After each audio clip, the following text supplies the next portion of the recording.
We'll start and we'll now go into public session. This morning the committee will be meeting with representatives from the Irish Dental Association and from the Faculty of Dentistry at the Royal College of Surgeons in Ireland to hear their views on our national oral health policy. On behalf of the committee, I would like to welcome from the Irish Dental Association Professor Leo Stassen, President, and Mr. Fintan Hourihan, Chief Executive, and from the Faculty of Dentistry at the Royal College of Surgeons in Ireland, Dr. John Marley, Dean, and Professor Chris Lynch, Vice Dean of the Faculty of Dentistry. Good morning. I wish to draw your attention to the fact that by virtue of Section 17(2)(l) of the Defamation Act 2009, witnesses are protected by absolute privilege in respect of their evidence to this committee. However, if you are directed by the committee to cease giving evidence in relation to a particular matter and you continue to do so, you are entitled thereafter only to qualified privilege in respect of your evidence. You are directed that only evidence connected with the subject matter of these proceedings is to be given, and you are asked to respect the parliamentary practice to the effect that, where possible, you should not criticise or make charges against any persons or entity, either by name or in such a way as to make him or her identifiable. I also wish to advise you that any opening statements you have made to the committee may be published on the committee's website after the meeting. Members are reminded of the long-standing parliamentary practice to the effect that they should not comment on, criticise or make charges against a person outside of the Houses or an official, either by name or in such a way as to make him or her identifiable. Can I now ask Mr. Hourihan to make your opening statement? Thank you. Thank you, Chairman, and good morning to everyone. My name is Fintan Hourihan and I am the Chief Executive of the Irish Dental Association. I am joined on my right today by Professor Leo Stassen, Consultant Oral Maxillofacial Surgeon and President of the Irish Dental Association. We're pleased to present the views of the Association on the new oral health policy generally and specifically in regard to two matters highlighted in your invitation. The Association represents 2,000 dentists, the overwhelming majority of dentists in practice across all branches of the profession in Ireland. The Association was not invited to participate and nor was it consulted in any meaningful way with the preparation of this new oral health policy. We saw its contents for the first time on the date of its publication last month. We're currently awaiting a meeting with the Minister and his team at the Department of Health to be briefed on the policy and how the Department intends to proceed. Our Board of Directors in the Association met to consider the policy document along with key committees we have for dentists in general practice and working in the HSE public service. Last weekend we had a briefing and consultation meeting attended by 200 members of our association where dentists were briefed on the basis of our understanding of the oral health policy document and where we fielded questions and comments from our members. Before commenting on the policy further, it's fair to say that the most common first reaction amongst our members is disbelief and anger at how few dentists in practice, within general practice, specialist practice or within the HSE, were consulted in the preparation of this new policy, even though they're the ones it's hoped will deliver 90% of dental care in the future. Therefore, we respectfully submit that this is not the last word on oral health in Ireland. We regard this as a starting point for a badly needed discussion on oral health. So just to give a broad overview of oral health in Ireland today, dental care is primarily provided on a private basis by dentists who work independently of the state and without any of the level of resources provided to doctors in general practice. These dentists can be contracted to provide care for large cohorts of eligible holders of medical card or PRSI benefits, although the dental treatments funded by the state are extremely limited. Public service dentists employed by the HSE play a critical complementary role in providing expert care primarily for children and special care children and adults. In addition, we have 2 dental hospitals and a small number of acute tertiary facilities. Private out-of-pocket payments account for 83% of all money spent on dental care, with state-provided or funded services accounting for just 14%.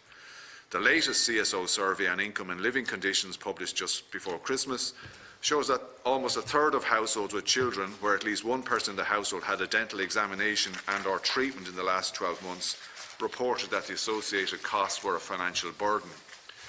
This clearly shows the consequences of the decision of the state to take away an estimated 100 million per annum in state supports for patients after 2009 with the cuts to the two state schemes, that is the medical card and PRSI scheme. So that's equivalent to nearly 900 million over 9 years before there was some restitution as regards the PRSI.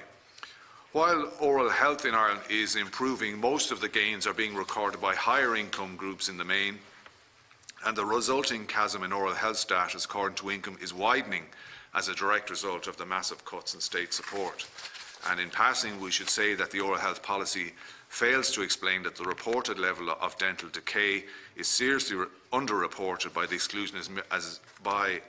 exclusion of as many as 21% of children from the so-called FACT study on which it relies.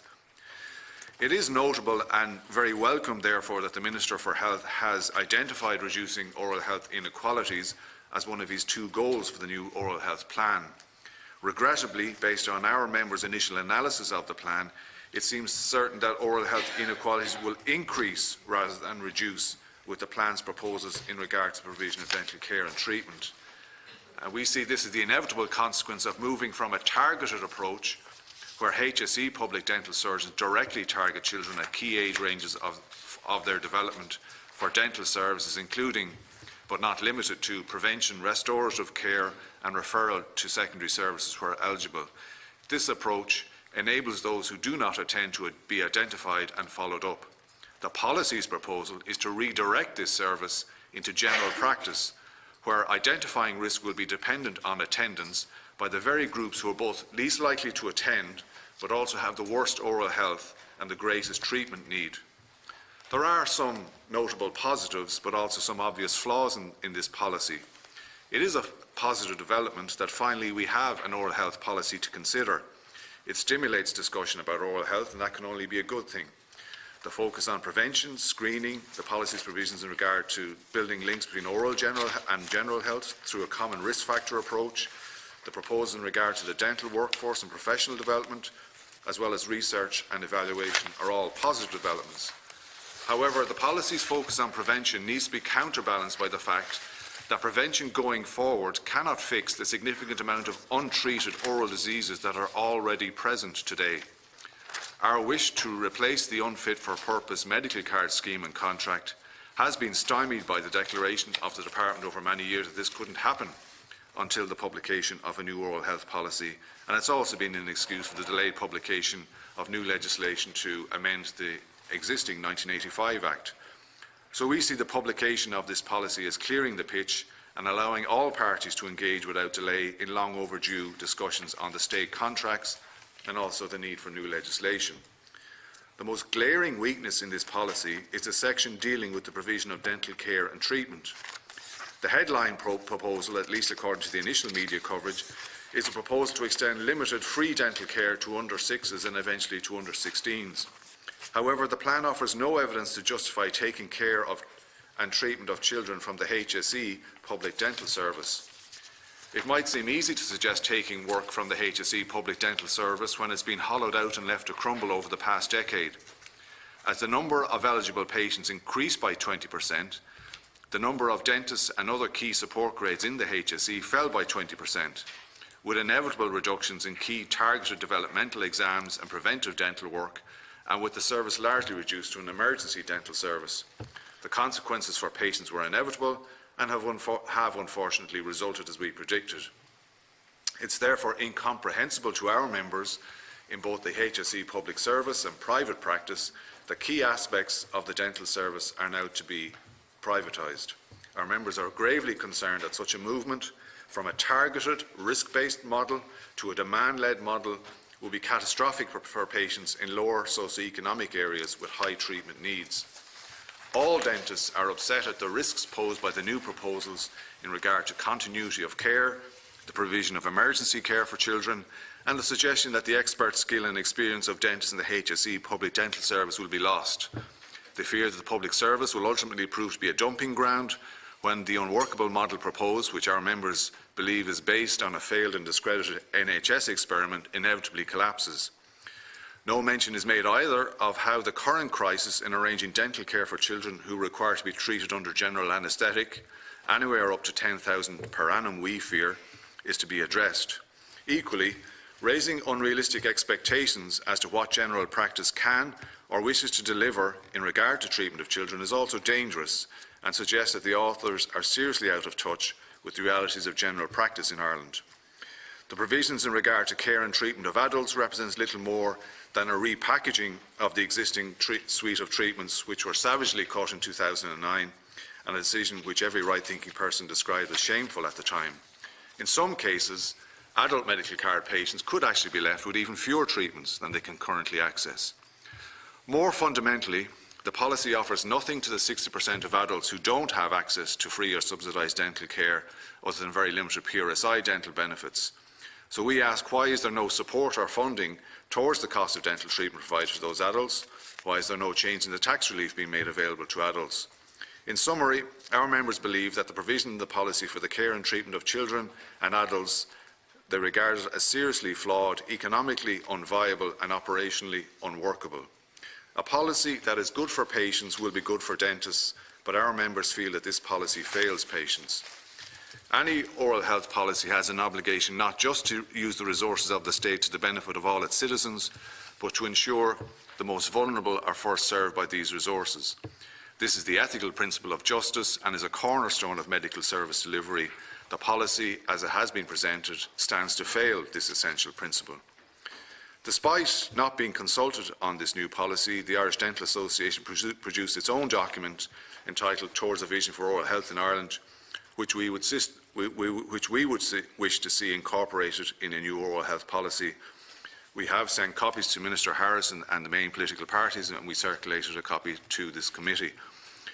Over the past year, the Irish Dental Association has decided as a matter of policy to prioritise independent practice and to reduce the reliance of general dental practitioners and their patients on dental schemes funded by third parties such as the state for reasons which are pretty obvious. Independent dental practice needs to be complemented by a stronger and not a weaker public dental service. So, will this preclude the Association and its members from engaging with the Department of Health and its representatives following publication of the new oral health policy? No, it won't. But what is clear is that any prospect of a successful realisation of the objectives contained within the new oral health policy will require a fundamental shift in the attitude of the state towards the profession, in tandem with a new approach towards promoting oral health in the future. The Association has many positive proposals for enhancing oral health for all to share with the Department of Health, but is the Department interested or capable of engaging with the profession? Time will tell. Finally, we were asked two specific questions by the committee in the invitation which we are happy to address. In regard to dental technicians, the Association supports the registration and regulation of all dental technicians. The Association believes that dental technicians should not see patients directly unless they have completed training to clinical dental technician CDT level. All persons providing direct dental care must have a clear scope of practice and they must be regulated fully. Clinical dental technicians are, but dental technicians are not. The Association believes that it would be dangerous and unethical to allow dental technicians or any member of the dental team provide direct access to the public without formal compulsory regulation and a clear defined scope of practice. And unfortunately, the public, our patients, do not understand the difference between clinical dental technicians, dental technicians and denturists. In regard to school-based interventions, we are extremely concerned with what we understand to be a move away from the targeted approach to provision of dental care and prevention by HSE public service dentists in favour of a demand-led approach to the provision of dental care in general practice. We are happy to address any comments or questions the committee wish to present. Thank you. Thank you very much for that opening statement. And now can I call on Dr. John Marley to make your opening statement. Thank you. Thank you very much, Chair. Good morning, Chairman, members. My name is John Marley. I'm the current Dean of the Faculty of Dentistry, Royal College of Surgeons in Ireland, and attending with me today is our Vice Dean, Professor Chris Lynch, to my left. Thank you very much for inviting us here this morning to present to you in respect of the oral health policy in Ireland. If I may, I'd like to set out why we are here today, and we would then be very happy to address any questions the committee would have.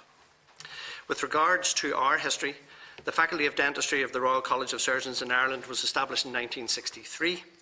It is made up of dental specialists and consultants, senior academics and general dentals who provide education, accreditation of postgraduate education programmes and assessment of qualified dentists both in Ireland and abroad. The faculty is Ireland's leading centre for postgraduate dentistry examinations, with around 900 dentists from Ireland and abroad examined each year and over 2,000 of its graduates working as dentists across Ireland and the world. With regards to the National Oral Health Strategy, faculty representatives were invited to participate in a consultation day held in Thomond Park in May 2015, which was a general information sharing and discussion activity. I was formally invited to a meeting by Dr. Kavanagh, Chief Dental Officer, to meet with her and the Deans of the dental schools in Cork and Dublin on the 7th of November 2018. The group were informed at that time that the publication of this policy was imminent. At no time was the faculty invited to be represented on the scientific advisory panel, which was tasked with developing the policy. With regards to faculty concerns, as stakeholders with a significant interest in the delivery of quality of oral and dental health care for the Irish population, the faculty has raised concerns on a number of issues as follows. The lack of a foundation year for dental training. Unlike our medical colleagues, where a pre-registration or intern year is mandatory, newly qualified dentists are permitted to practice independently without the benefit of formal mentoring, clinical support, supervision and training in their first and pivotal year as qualified dentists. Such a scheme exists in the UK for dentists who have trained in England, Scotland, Wales and Northern Ireland. We strongly support a mandatory year of foundation training for newly qualified dentists in Ireland. This would ensure that a dentist's initial training requirements correspond to that of a medical graduate. As in the UK, it is envisaged that this training would take place in established practices. With regards to continual professional development, we are concerned about the absence of legislation in Ireland which would ensure and reassure the public that all dentists and their team would be subject to mandatory lifelong learning and development through CPD, and consequently would ensure that they continue to provide safe, effective and contemporary treatments for their patients throughout their working lives. This is in marked contrast to our medical and pharmacy colleagues here in Ireland, where CPD and lifelong learning is an expected and mandatory requirement. In the UK, the equivalent scheme for dentists includes mandatory training, for example, in radiation protection, infection control, oral cancer detection, complaints handling, amongst other issues. With regard to the lack of state-supported dental specialist and consultant training, we are concerned regarding access to dental specialist and consultant training in Ireland. Currently, there are just 2 dental specialties recognised by the Irish Dental Council in Ireland: orthodontics and oral surgery. There are a further 11 recognised dental disciplines in the UK and other jurisdictions. There are a small number of specialist training programmes in Ireland, and unlike medical training, these are self-funded by the trainees themselves. There is also no formal mechanism for training of dental consultants in the Republic of Ireland. Currently, there is no national body or forum where consultant dental training issues, including funding, can be discussed and progressed.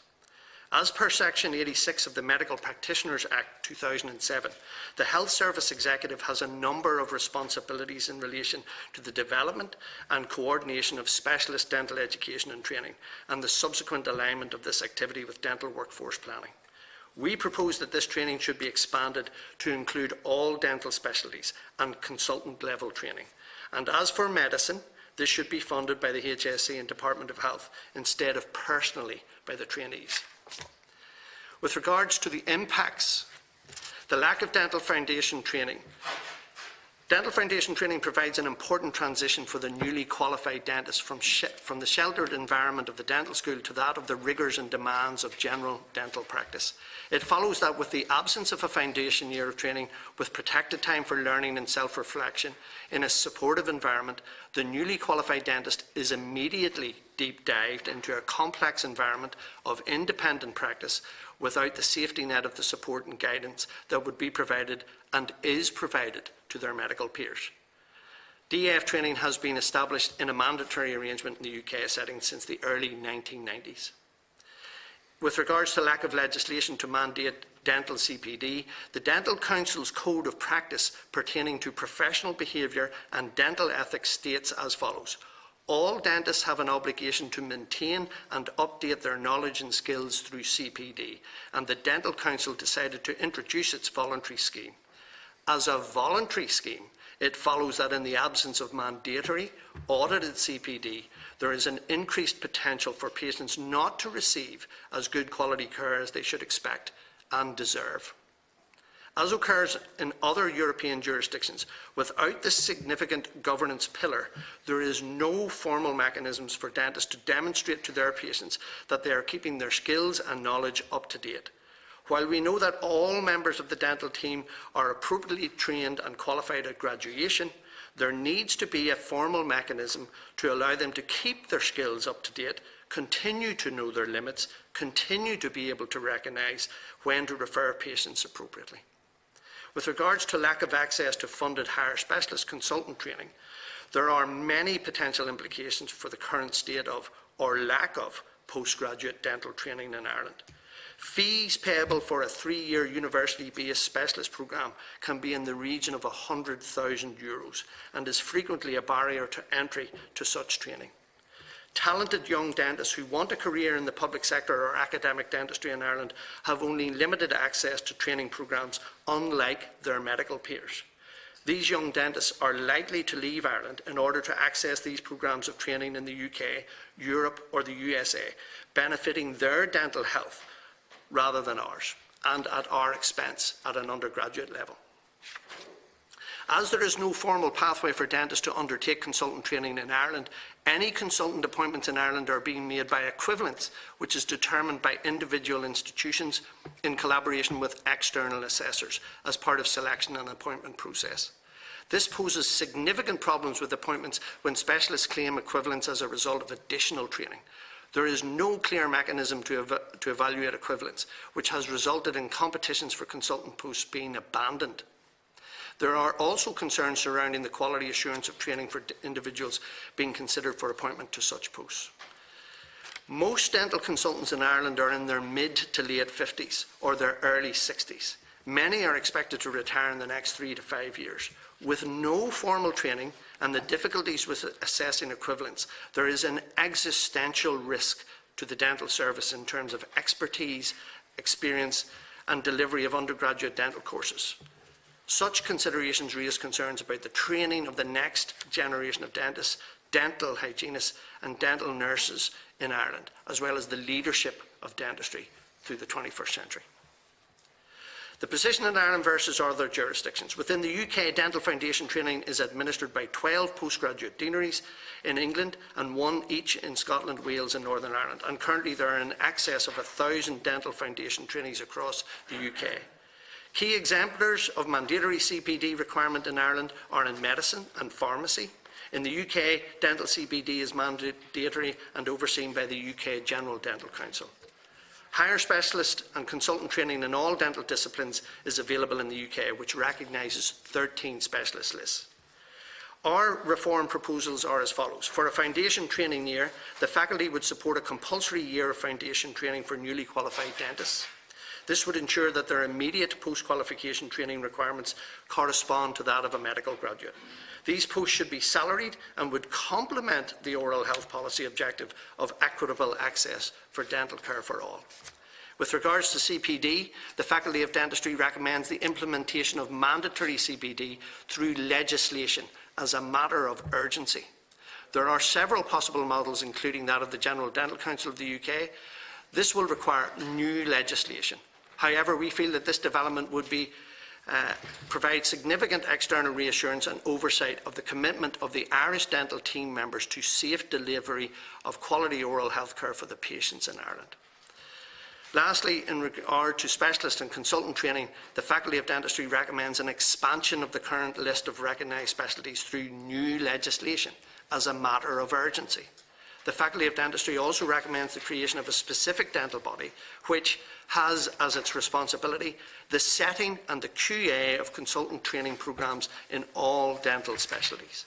The Faculty of Dentistry would be happy to input to this body. This body would require ring-fenced funding so that both dental specialist and dental consultant training regains equivalency with medical consultant training. The Faculty of Dentistry, RCSI, has laid out its concerns and recommendations for change. At the core of these issues is the need to maintain the quality of care and services provided to our patients, which they would expect.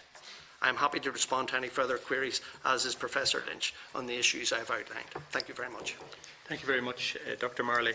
Just to make some comments before we open the meeting to our members. Some members are going to have to leave at 10:30 because there were questions to the Minister for Health this morning, and they're obliged to participate in that. Some will return as time is available. Also, we had invited members, representatives from the Department of Health to be here this morning, but unfortunately, through circumstances outside their control, they were unable to attend. But we will return to hear their views at a later date. But unfortunately, they were unable to attend this morning. Thank you. So, Deputy Donnelly. Thanks, Chair. Thank you all for coming in this morning, and thank you for your very detailed statements. It makes for some very stark reading, and I imagine many members of the public who would listen, who would be listening to your submissions this morning, both in terms of the new National Oral Health Strategy and indeed the very considerable issues around training, recognition, continuous professional development, etc. for dentists. I think people will be very worried. I think these are two very stark opening statements, even within the parameters of what this committee hears on a weekly basis. And I think it's incumbent upon us to take it to take them very, very seriously. So I want to thank you for the work you've put into them.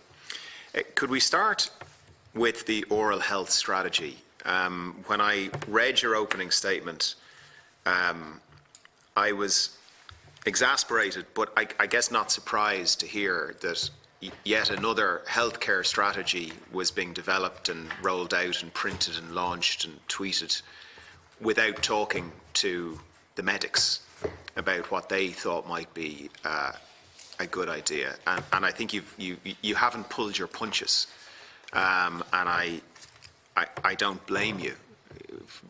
I mean, it is professionally disrespectful, obviously, but much more seriously than that, you can't get a decent healthcare strategy without talking to the medics involved in whatever that field of medicine may be, in this case, oral health.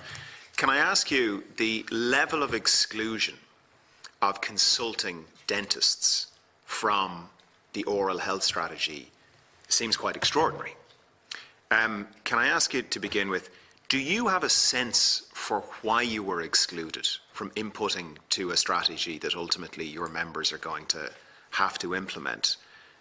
Did you ask if you could input? And I note you brought up in your statement that you're still looking for a meeting with the Minister and presumably the Minister's relevant officials. How long have you been looking for that meeting? Thank you. Well, we wrote after the publication of the policy to look for a meeting with the Minister, so that's just over a month ago. There were a number of occasions where previously we had meetings arranged, but for genuine reasons they didn't proceed because the Minister was caught up with controversies that arose here at the time. As regards, yes, we have made, I've detailed for my own information and yours a list of all of the submissions we've made over the last number of years. So we would have made pre-budget submissions regularly from 2014 to 2018. We would have made submissions to the Sláinte Care project. We would have made submissions on to the Joint Committee here back in 2013. Made submissions on issues relating to the draft medical GP contract as we were invited, and countless others. So we are, and we have proposed, we have published a number of documents on our own effort to around the whole area of oral health. So yes, we would very much have wanted to, and Professor Marley mentioned an event which happened back in in Limerick back in 2015, I think he said, and we were present at that. But I suppose I would draw a distinction between what I call tick box consultation and meaningful consultation. The HSE has a very good document which is around managing change, and they say there are 3 principles around discuss, design, and the third D is that it's deliver. And it's actually a very good model. And what I would say is we certainly haven't been involved in the discussions. We would want to be involved in the design, and we'd certainly want to be involved in the delivery, because the dentists we represent will be the people who will be expected to do it. So I can't speculate. Obviously, the Department of Health will explain to you what their approach was. They do list, there were 2 documents published. There was the one which is being circulated widely, a 50-odd page document. There's actually a bigger 160-page document which details in the appendix the groups and individuals who helped. And it is very notable that there's only 1 general practitioner mentioned. And I should say as well that we had made submissions. We published a document as recently as last September, which is not acknowledged or referenced, and in fact going back to 2013, a document which was developed in conjunction with the college faculty and the 2 dental schools, I don't believe is acknowledged either. So I suppose I can't really speculate as to, or we can't speculate as to why the department didn't engage us fully, but to answer the question you did ask, yes, we are interested, and yes, we would want to be involved. We certainly would want to be from here on in. Thank you. You laid out a lot of different things in your opening statement. 2 of them that I think people will be very concerned about are your assertion that for some or for many, oral health may actually get worse, and your very clear concerns you raise about growing healthcare inequality. Would it be fair to say that it is your considered view that the new oral health strategy, as it stands, could in fact make oral health worse and oral health inequality worse in this country? Undoubtedly so, because oral health is one of the areas of health where there's a very clear divide already between those in more deprived backgrounds and those who are better off. And unwittingly, I would suggest what's proposed here is actually going to make the situation worse, because particularly for children, and clearly that has a consequence throughout the rest of their lives thereafter, you are looking at a situation where currently there's a targeted approach where the children are all seen, they're brought into the HSE clinics, and if there's somebody missing on the day, there's a follow-up.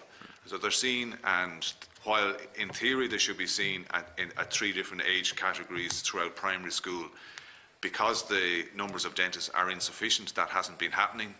So in theory what should happen is they should be seen, and then follow-up care and treatment and education and prevention is provided on the spot. What's essentially being provided, as we understand it, is that that would actually be replaced by a model whereby you are now encouraged to visit your dentist in general practice, and unfortunately all the evidence is that those most in need, those who have the worst oral health to start with, are also the ones least likely to attend, even if it is free. Would you give us an example then for a child who should and would be seen through a properly resourced public intervention system? We have a public intervention system today. It's not properly resourced, but if we were to properly resource it, give us an example of what will happen to the children who would no longer have that intervention because their parents, for whatever reason, may not bring them in to the dentist themselves. Yes, I'd be happy to. In fact, I have 3 patient scenarios. I didn't include this in the submission, but I'm happy to send it on. And one of them is exactly around that. So if you take, and these are based on real experiences, but I'm using different names. If you take an example, so Millie is 4 years old, her brother's 8, they live at home with their father who works full-time in financial services. He drops them to the creche at 8 o'clock. The creche bring her brother to school. They collect him from school, and both Millie and her brother are collected from the creche by her dad at 6:30. They go home, have dinner and go to bed. Her mother no longer resides in the family home as the parents separated due to her mother's mental health issues. Her dad manages to organise the day-to-day during school term, but he says cooking and supervising toothbrushing doesn't always happen. Children sometimes stay with their mother or their grandmother's house. Millie mentions to her dad that she's a sore tooth. It's not until her face is slightly swollen and the creche staff remind him that Dad organised a dental appointment. So currently, he takes time from school to bring her to the emergency dentist at the HSE, where they notice that Millie has a reasonably high decay rate in her baby teeth and has an abscess in one of her molar teeth. The HSE staff would refer Millie to a general extraction service, general anaesthetic extraction service, having managed the symptoms with an antibiotic. Her social circumstances are noted on the dental records and she's registered as having a reasonably high risk of future decay. The HSE staff record that Millie and her brother will need to have a good reminder system in place. They've been placed on recall to enable support to be given to the children. Both children will be targeted at intervals throughout their school years. They'll have continuous access to emergency care. The HSE staff arrange with Dad to enable the creche staff to bring Millie for dental appointments to enable her to continue her dental care. In the future, as outlined in the policy, while Millie will have access to care bundles, it's uncertain how support will be given to her dad to remind him of the importance of the child's dental health. It's unclear if the children can be registered as being at risk due to the mother's mental health issues. It's unclear how any symptoms can be managed while Millie waits for her GA appointment. And when she has her tooth taken out, her dad may wait until she has another toothache before bringing her to the dentist. Millie relies on her dad to recognise the early signs of dental decay, and it's uncertain if there's any safety net for children within the new proposed structures. It's uncertain how the new arrangements would interact with TUSLA, the Child Protection Agency. So, you know, there's a system in place which will manage, which will identify, which will arrange treatment and referral where necessary, which will allow what presents to be recorded, which will set out a plan into the future. And that's how the public service is set up. The difficulty is the public service has been run down with a lack of dentists in place. And with the best will in the world, in general practice, those resources aren't available. Those systems, in terms of recording information, arranging care and treatment and referrals and follow-up, are not in place. And we have no confidence in what's outlined in the document to suggest that that's something that can be provided in the very near future. Thank you. I'm just, because in the interest, thank you very much. In the interest of time, just one more question, if I may. Could I ask the team from the RCSI, thank you very much for your submission. It makes for very stark reading. I mean, it essentially says you don't have a supervised year, so a college graduate can go straight into private practice. I did engineering as my undergraduate degree, and I'm pretty sure nobody would have left me unsupervised to design, build and roll out anything. I think that is worrying, and the lack of continuous professional development is deeply worrying as well. Can I ask you two questions? One is, on the basis that I presume you have submitted all of this on numerous occasions to the HSE, Department of Health, Minister's Office. This is not the first time that you are airing these concerns and policy recommendations. My first question is, what has the response from the state been to date to what seem to be very reasonable and very urgent concerns you're raising? My second question is, if your recommendations are not implemented, and if we proceed with the status quo, what are the implications for patients in terms of oral health? Thank you. Okay, if I could take the first question. I'm the current Dean of the Faculty of Dentistry, so I can comment about my time in this post. And during my time in this post, this has been raised at opportunity when I can raise it with the Chief Dental Officer, who I see as an extension of the HSE. As I've probably intimated, I haven't had a sense of any response. I haven't had any formal response back in relation to my concerns that were expressed at those meetings. I can find out for you about the historic interactions and forward that information on to you. In relation to your second comment, one of the pillars of this proposed healthcare. Sorry, just before you go on, just to summarise what you said, am I right in thinking that essentially what you've said is you have raised these concerns before at the appropriate level, and you've had no response from the relevant in my people within the discussions state? with the Chief Dental Officer, Yeah. they were raised. Yeah, so there is you have no response verbally or in writing verbally or in to writing these from issues? that, no. Thank you. We had written to the Chief Dental Officer after a meeting to request access to the document for public consultation in advance, that we could put a more detailed response in advance and help that inform the decision process of the policy, but that wasn't replied to. Okay. Thank you. And then to the second question, In relation the to the second implications for question, patients. one of the key pillars of this proposal is that you will have a stratified system of healthcare delivery, the last one of which is the so-called specialist centres, which are referred to as dental schools and hospitals and others. They remain to be seen how that will manifest themselves. Clearly, for those specialist centres, you need specialists. And if, as Mr. Houlihan here has noted, that in regard to the inevitable swamping of the services as they will now stand, you will get that inevitable upward referral to those specialist services from bitter experience in the UK. And they have to manage that. And if you don't have the specialists and consultants there to manage that, you won't have a system. So what does that mean for patients? How will it play out in terms of patient oral health? Well, I think it's going to be, any system worth its salt will have provision in place at various levels so that the right patient gets to the right practitioner at the right time. Prevention is the way ahead, absolutely, but it has to be adequately resourced. But if that doesn't work out, then you're going to have a safety net to deal with the inevitable problems that patients raise, because people are people. So going forwards, prevention is the answer, of course, but you still have to manage those who are in current difficulties, including those with significant comorbidity and the elderly population. As we all know, we're all getting older, me in particular, I might add. So I think we have to have a service in place, a 21st century healthcare delivery system that allows that to be addressed. And that can only be addressed through appropriately trained, adequate numbers of experts, both at specialist and consultant level. Because they also will be the leaders for the future of dentistry. And without the leaders, you won't have a dental provision. Thanks. Thank you, Chair. Thank you very much, Deputy Donnelly. And now, Deputy Louise O'Reilly. Thanks, Chair. And you're all very welcome. And thanks very much for coming in particular to Professor Stassen, who operated on my daughter. So this is the first time I've seen you since James's very successful operation, for which we thank you. I read the submissions and they're quite scary, and as Deputy Donnelly has said, it's rare that we would get submissions in here where the language is so stark, but I think the issue is quite a serious one.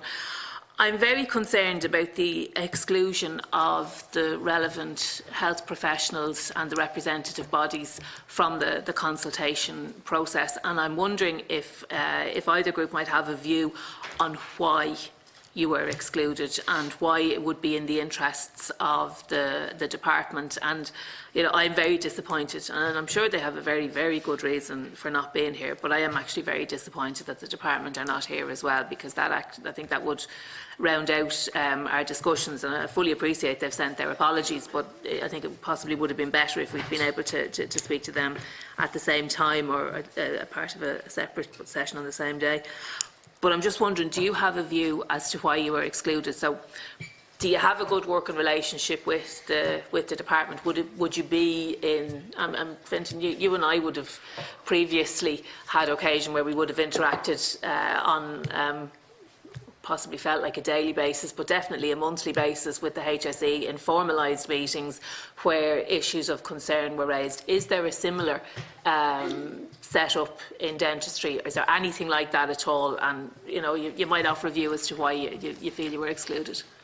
Thank you, yes. Well, I suppose it would be important to distinguish from the outset between the HSE and the Department of Health.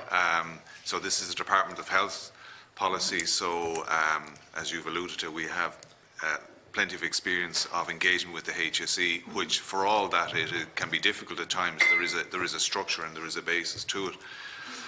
So this is very much a Department of Health document, so I'm not directing this comment to the HSE, I'm directing it to the Department of Health. I suppose, we haven't been shy about highlighting the effect of the cuts that were introduced in 2009, and perhaps people didn't want us to continue to point out the very real difficulties for patients. We've commissioned countless articles and research we've published in our journal. So, you know, maybe it was simply the fact that we aren't shy about highlighting the difficulties, because oral health has traditionally been very much the Cinderella within the broader health system.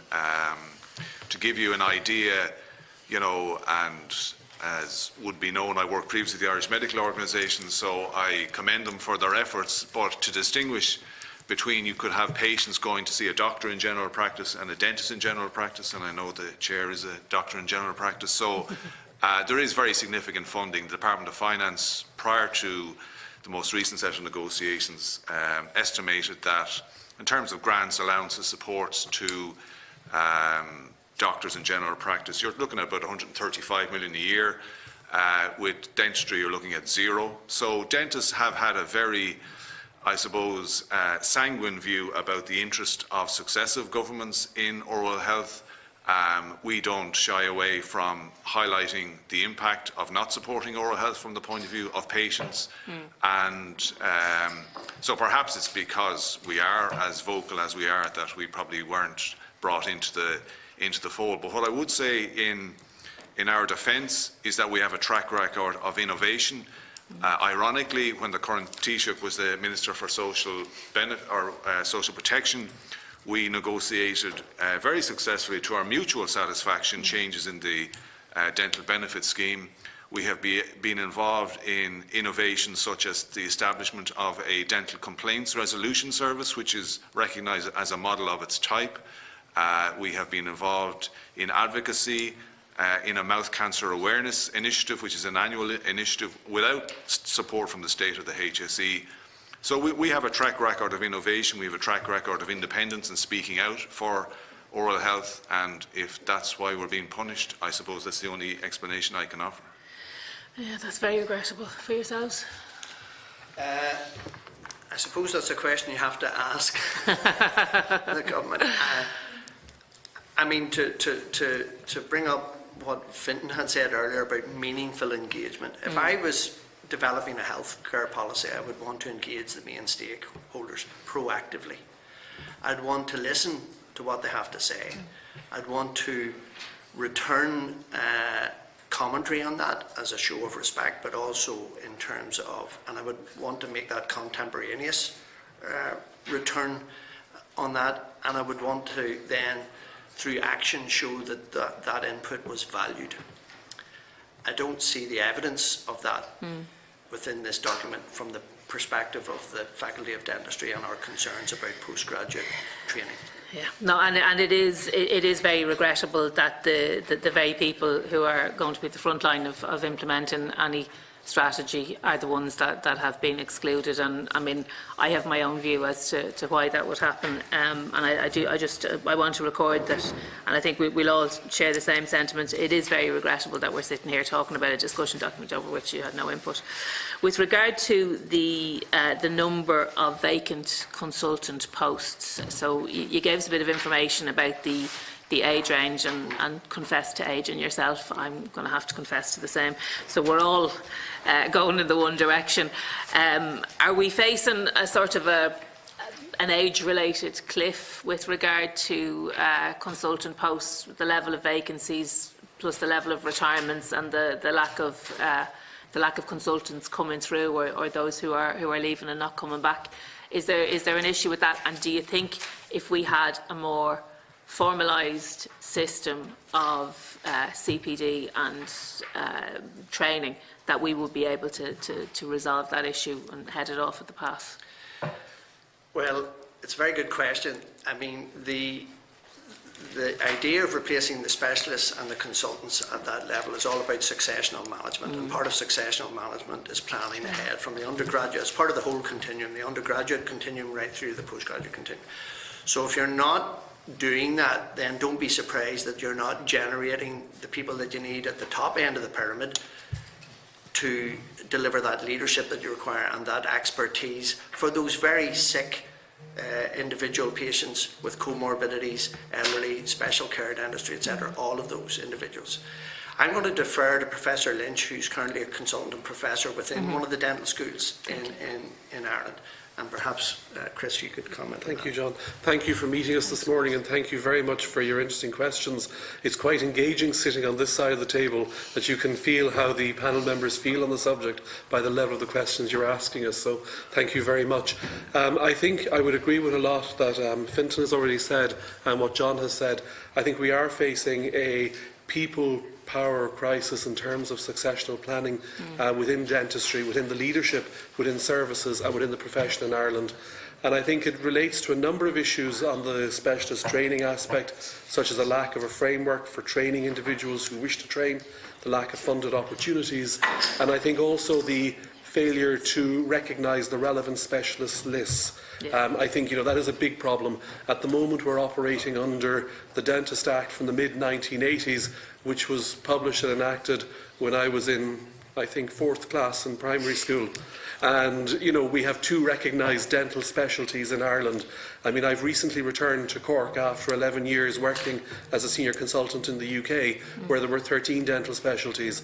And I know in my experience in the UK, I was based in the main dental hospital in Cardiff in Wales.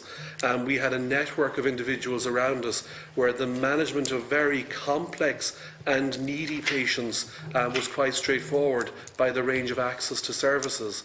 My training and my specialty is restorative dentistry, which at the moment isn't recognised as a specialty in Ireland.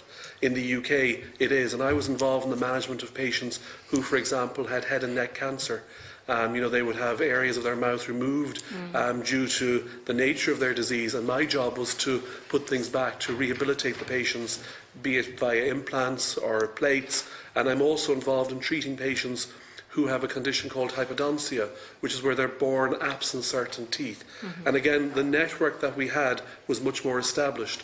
I work with very gifted people here in Ireland. We have a similar service in Cork. But again, if the network was established around us, it would make life a lot more easier for us as professionals to deliver an enhanced service for patients. So I think we do need to look in a very serious way at the framework for training consultants and specialists, but also on the recognition of the dental specialties. Thank you. Chair, I have one more question. I have read, and I don't disbelieve the figures, that we have an unusually high level of extractions, particularly among children or younger people. And in the context of this new strategy, notwithstanding the fact that the people who really are material to it were somewhat left out of any meaningful discussions, do you believe that at the current staffing levels, will it be possible to implement the strategy in the first instance?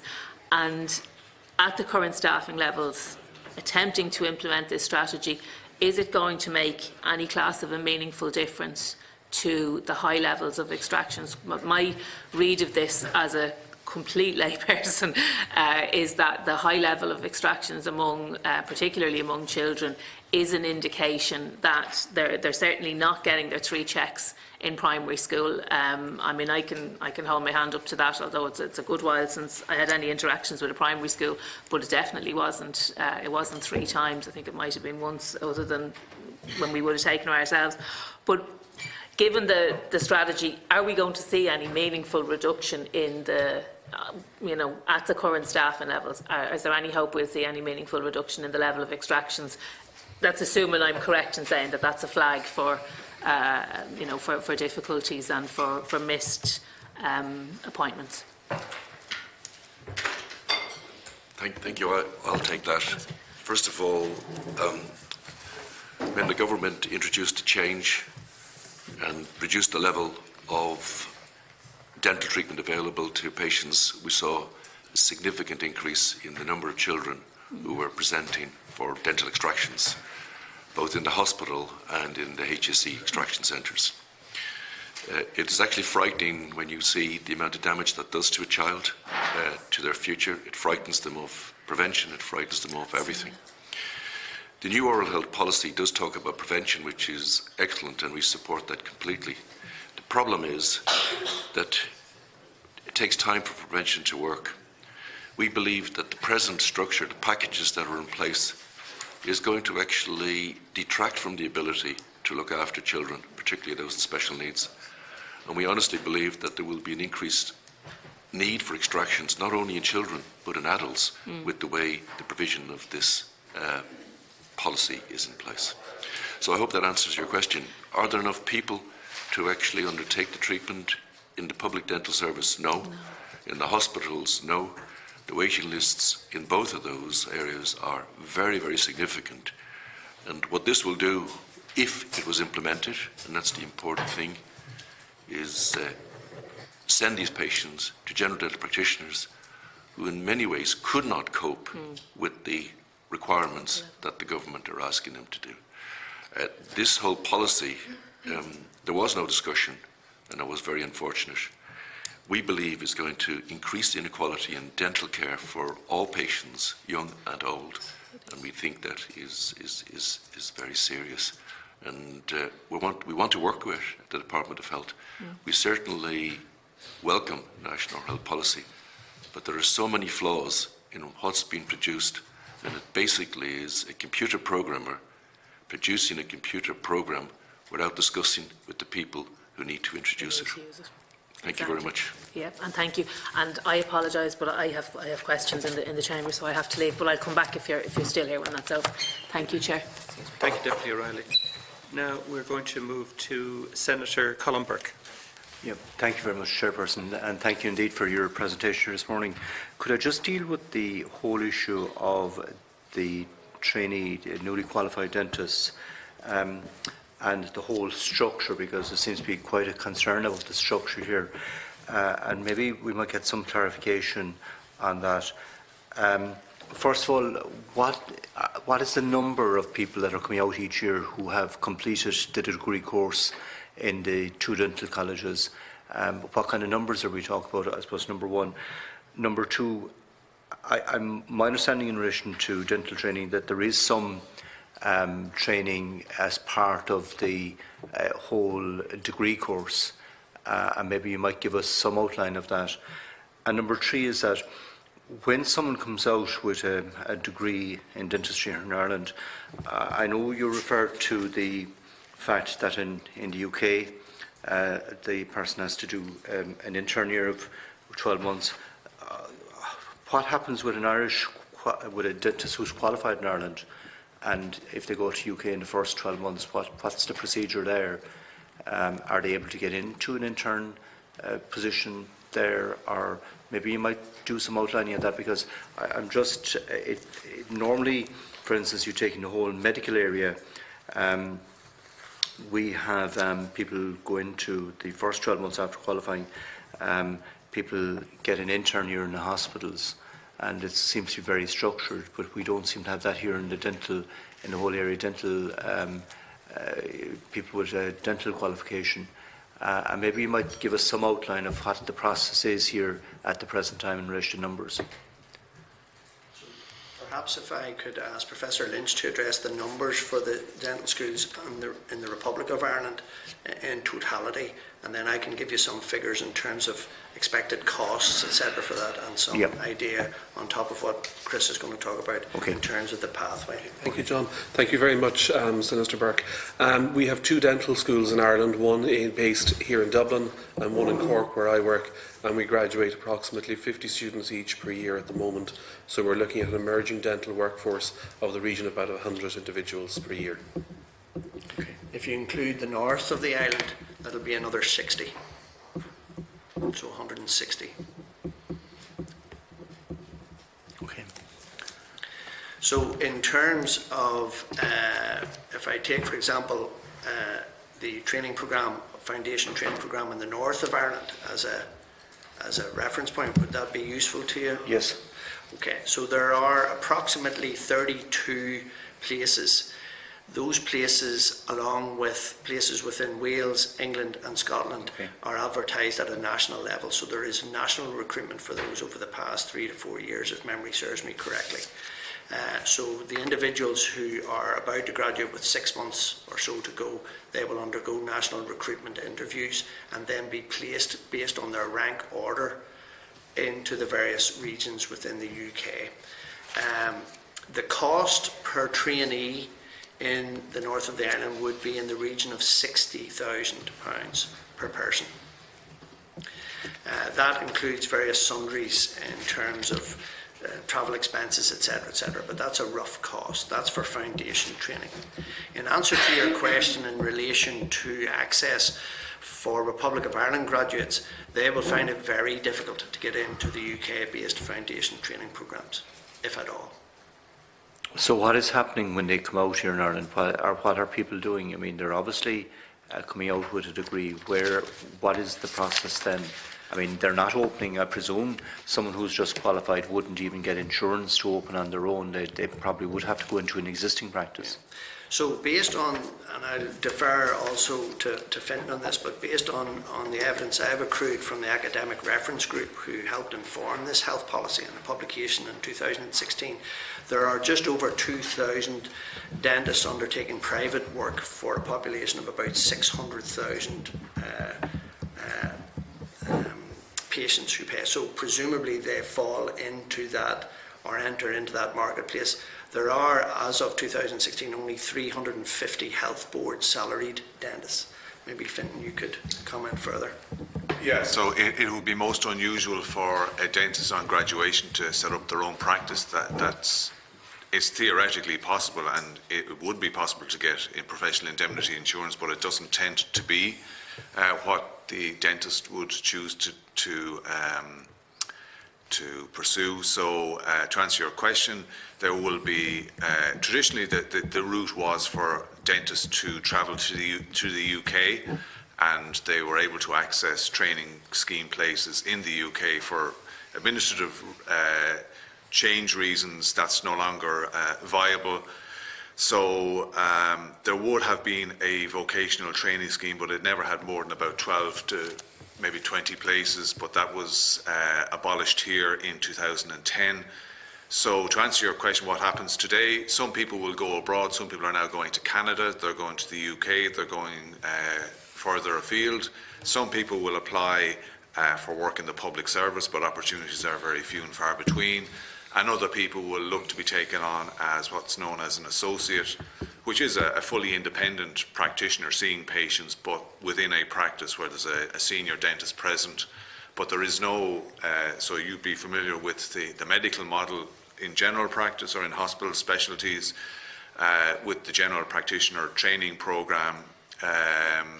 There's no equivalent in medical or in dental, in the case of with dental graduates. So to answer your question, there's no clear pathway at present. But has there been at any stage, because I would be familiar with the GP training scheme, which I think is either 3 or 4 years after qualification, and all other training in the hospitals is running from anything from 5 years to literally nearly 12 years, and that's for consultant level. I'm just wondering, has there been a detailed proposal made at any stage? And, yes. And is it physically possible for us to get a copy of that detailed proposal? And, you know, obviously when a detailed proposal is made, normally associations engage with government departments or with the various universities, the hospitals, whatever. And I'm just wondering what level of engagement has occurred, because obviously if we're talking about 100 per annum, it's not a huge number. You could actually, on the basis of what was said here about the figure paid out in Northern Ireland, it's quite easy to calculate out what the cost of a year's training would be. And therefore, what I'm saying is that the homework needs to be done, or the homework seems to be done. The question is, how do you now translate that into a positive policy in relation to going forward? So I'm just wondering, you know, in your engagement, has there been engagement with the department on this, or with the HSE on this a planned approach to training? There was a detailed proposal prepared from, I think, 2013, which was presented in the name of the Dental Association, the Royal College Faculty of Dentistry, the dental schools, and interestingly, the Dental Council, with a detailed proposal akin to the medical GP training scheme, where there would be rotations in the public service and in general practice settings. That was presented formally to the Department of Health. We were told that this would be considered in the context of the oral health policy, but it's not actually. There is passing reference to training, but there's no comment on the proposal that had been submitted with probably unprecedented numbers of signatories, and that's very disappointing. So we can certainly supply copies to the committee and to you. I think it would be helpful, because at least we know where we're starting from in order to... Yesterday, I had a situation where the Cabinet signed off on something that I initially proposed back in 2014, so that's 5 years ago, so I'm not surprised when something doesn't move in a 5-year time period. But I mean, I think as a committee, if we set a target that we get some change in this area over the next 12 months, then I think it would be some achievement, and therefore it would be helpful if we got the documentation in so that we could set it out as a goal to try and get that change. And the other thing is, I'm just wondering, when was the last engagement with the department on this matter? I'd have to check. I don't know. I mean, it's probably a recurring issue. It's something that's highlighted in probably countless presentations and submissions. I'm not sure that there was a meeting specifically to consider that proposal alone, but I think it'd be well known within the dental community that that's a proposal that has been presented to the department in the name of a large number of organisations.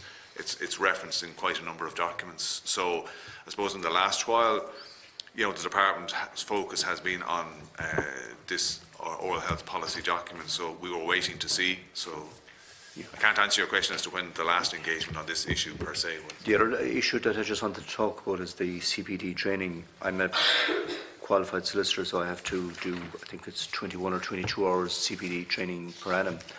Otherwise, my practicing cert won't be renewed, so it's not a case of legislation. And you're talking about legislation for CPD training.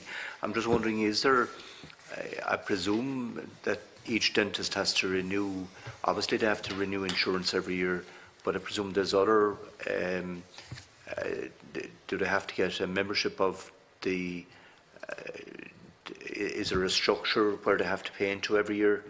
And I'm just wondering, what is the outline there where, before you can issue the certificate to practice every year, can there not be a clause put in that you must show evidence of the CPD training? The Dental Council is the regulatory body for the profession, so every dentist needs to be registered with the Dental Council to practice, and that's renewed annually. The Dental Council makes it plain in its ethical guide that there's an obligation on dentists to engage in CPD, and there is documentation which details akin to what you'll be used to as a solicitor and will be similar to doctors, but it is an obligation rather than it being a mandatory requirement. Could the Dental Council not put it in as a mandatory requirement if there is concern that there isn't CPD training being done? What the Dental Council would say, and they're obviously a separate organisation to either of us, but what they would say is that they need the legislation to change to issue that type of directive, and that goes back to the point that Professor Marley said, which we would support, is that the legislation is badly in need of renewal, and we as an association would also support mandatory CPD. So the Dental Council would say that they cannot do that unless and until the dental legislation is changed and updated. So I'm open to correction, but I don't think we've actually legislation now. I think the Law Society brought it in themselves and said, sorry, practicing cert will not be issued unless you have the CPD requirement fulfilled. So I presume the Dental Council would literally have the same power without legislation. Bring in Professor Stasson, who wants to contribute. A few things. First of all, thank you very much for your questions. CPD is not mandatory. The Dentist Act of 1985 does not allow us to make it mandatory. It should be mandatory, and all organisations, the College of Surgeons, the Irish Dental Association and the Dental Council have acted for that. At the moment, all you have to do is show you have a qualification in dentistry from Ireland or wherever, and you can register. That's serious. On your issue of somebody having qualified as a dentist, all of us support what we call vocational training, foundation training, general professional training. Once you qualify as a dentist, once you've got that qualification, you can, if you like, go into the high street and set up your own specialist practice or your own dental practice. And as a dentist, you can do all aspects of dentistry. And our problem is trying to reassure the public and safeguard the public. And to do that, we've always advocated for the introduction of what happens in the medical world, an intern year, a professional training or a foundation year, which is basically a mentorship and a supervisory experience. At present, if I qualify as a dentist, I can become an associate.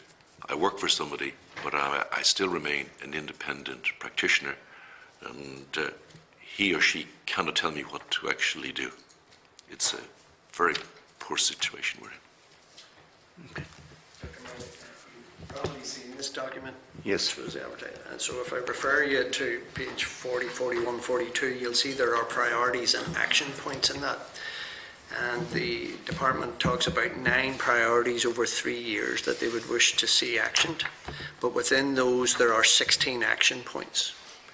And when you get down to action 28 is when you first hear about updating the Dentists Act. So in terms of an evidential base of the priority placed on that, it kind of speaks for itself. And yet we are somewhat confused as to why that would not be in place to begin with before we introduce what is being proposed in terms of the oral health policy. And I think Professor Lynch has a comment to make in terms of CPD as well. I think your points on the CPD are extremely well made, and you're speaking from your own experience within the legal profession. We would like to have mandatory CPD within dentistry. I think all the organisations in dentistry in Ireland feel that way, and it allows our practitioners to reassure patients that the dentists themselves are engaging in updating their knowledge and providing contemporary high-quality care. It's about creating a framework which will allow our practitioners and our dentists in Ireland to reassure the public that they're updating their knowledge and maintaining high-quality care for their patients. It does, in another way, link back to the questions about foundation training and the year of supervised and mentored care. I mean, I'm a graduate from the Republic of Ireland, I'm a graduate from Cork, and my first job was as an associate in the UK 20 years ago, where I worked in somebody's practice without the availability of a suitable sort of mentoring arrangement. I think the introduction of such a scheme in Ireland would be of great benefit to our graduates and to our patients. In the UK, there's considerable research, educational research, that's being carried out in relation to graduating dentists moving into this year of sheltered training and moving onwards afterwards into independent care. And again, it shows that there's a significant increase in the confidence of practitioners, but also their ability to deliver high quality care to their patients. Within dental schools, we have directives and guidelines as to what we teach and train our students. And yes, our students are trained quite significantly in terms of the clinical skills they're expected to deliver. But there is an overall process where graduating students can move or transition from dental school into independent practice. And the year of mentor training and foundation training has been shown to have a significant positive effect in that regard. Okay. Can I just ask one final question? Senator. The issue in relation to people going abroad for dental treatment, I've come across a number of cases now where people have gone abroad for dental treatment because they, you know, inverted commas, thought it would be far cheaper to go abroad. And I've come across a number of problems now where people, a year, 2, 3 years later, are running into major problems.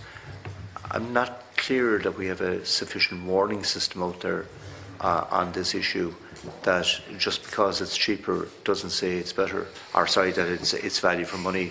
I have someone now, for instance, who's going through a process where it's going to cost around 25,000 to rectify the problem that they had dealt with abroad. And I'm just wondering, you know, how can that message be got out that there's no question about the competence of people here in Ireland, but that the dangers of going abroad are there, and just because it's cheaper doesn't say you will get value for money in the treatment you get. I think there's an excellent document which the Dental Council has published and is available to view on their website, which explains the advice, or which offers advice to patients in choosing a dentist, be it here in Ireland or abroad. Yeah. And it sets out very good questions, particularly if you're considering going abroad. And that's perfectly legitimate for people to choose where they're treated. But particularly if they're going outside the country, there are some very specific questions they need to ask. So the Dental Council has put together an excellent document. The pity is that it's not widely known to the public. Obviously, as an association, part of our role is to advocate, and we do convey that from time to time. Now, sometimes people will criticise us because they'll suggest we have an ulterior motive. We don't, because our members actually, as you indicate, are the ones who are then finding the patients coming back, presenting to them, asking to be provided with remedial treatment. And as you say, it can very often be a multiple of what it cost and what they thought they were saving in the first place. So we would like to see greater awareness, particularly from the Dental Council has a remit to care for patients and to look after the welfare and interests of patients. And I suppose we'd like to see greater awareness of the excellent guide that they have published, which is, as I say, available to view on their website. But that, unfortunately, isn't as widely known as it ought to be. Okay, thanks. Thank you very much, Senator. And now we're going to ask Bernard Durkan. Thank you, Mr. Chairman. I apologise. I have to race over to the House for questions as well, so I'll be as quick as possible. First of all, I want to thank our guests for coming before us this morning and making their presentation. And to follow on very quickly, orthodontics in particular has been an issue that I've pursued over many, many years, and I am sad to say that the service has not improved over the years. It didn't happen in 2009, by the way. It was there for many years. And in comparison to other jurisdictions, the level and quality of service available, first of all through the schools, and secondly thereafter, with particular reference to young women, is appalling in comparison to other countries, and is recognised as such, and has been commented on in international journals repeatedly. So what I think that the question that I would ask is, first of all, how often do you interact with the HSE, or before that with the Department of Health, or with the health boards, or whatever? Do you do it on an annual basis, which I believe you need to do, or do you do it at particular times? Do you have ongoing dialogue with the responsible people in the HSE with a view to advancing the cause to which you have alluded? Do you, for example, my colleague raised questions about people seeking service outside of the jurisdiction, which I don't agree with, incidentally, but people will tell you that, for instance, in Northern Ireland, access to dental services is less costly. I don't know. I don't support moving outside of the jurisdiction, but you might give us some idea. I think that 2009 was a watershed in the sense that cuts took place everywhere, and there's implicit in what we say from time to time is a suggestion that we should go back to 2009 everywhere. We go back to 2009 everywhere, we'll be broke again. So that's the short and simple answer to that. So caution, I would say to everybody, that if we proceed to go down that road, there will be a higher price to pay. Women's dental health, particularly throughout their lives, is something that doesn't receive the kind of attention that in this country that it receives in other countries. And I know my colleague will be dealing with this subject in a few minutes in greater detail, but I deal with it as well in my clinics. And every single week I have young women coming in who have serious fundamental dental problems, for which they have to wait. If they can't afford it, they wait forever. But this goes back about 30 years. This is not a new thing at all. This was the modus operandi 30 years ago. And I remember the health boards and the Department of Health at the time changed the categories under which a child could get treatment. So there was A, B and C. In A, you might be lucky if you got treatment in a couple of years. In B, fairly almost hardly ever. And in C, never. And that situation continues to this day. It hasn't changed either. But it needs to be addressed. And there are a number of ways in which that can be addressed. And what I'm asking you is this: as the professionals in the business, do you foresee a situation whereby you can interact with the authorities, with the Minister, and with the responsible persons in the Department of Health and the HSE, with a view to bringing on the kind of service that is required in modern terms. And my last question is this: you presumably have made submissions on an annual basis, and that's part of the question. It needs to be on an annual basis. There's not much sense at all in making a comment at some particular time and then it goes away and doesn't happen again. In the old days, again, I go back to the old days of the health boards, this thing arose on a regular basis, every month, throughout the length and breadth of the country, in the course of debate in the various health boards. So there was a recognition at the highest level that this was an issue that was causing problems downstream and something should be done about it. It wasn't always done, but at least it was focused upon and it was recognised as an issue of some considerable urgency. And the last point, you mentioned at the outset that there was little response from the Department of Health or from the Minister, whatever the case may be. How often have you corresponded with the relevant authorities? How often does it happen? I have to go over across the House, and I'm sorry, Mr. Chairman, I won't be able to remain back for the answers, but I will read them carefully, and I will be able to relate them to my constituents at my clinics next week as to what we might expect in the near future. Thank you, Deputy Durkan. Can I just follow on if it's handy at the bank all the questions? Yeah, that's That'd fine. Handy. Deputy O'Connell, yeah. Yeah, is that all right with you? Thank you all for coming in this morning. I've worked with a few of you before in terms of fluoride in the water supply back in my days in Dublin City Council. So in light of your submission, perhaps just for the public and for the committee, whoever's the most expert in the area, you might speak briefly to the role of fluoride in the public water supply, the risks removing it poses with specific reference to oral health inequalities and the difference in dental health and oral health when it comes to different socioeconomic groups. So that's the first area I'd like you to speak to.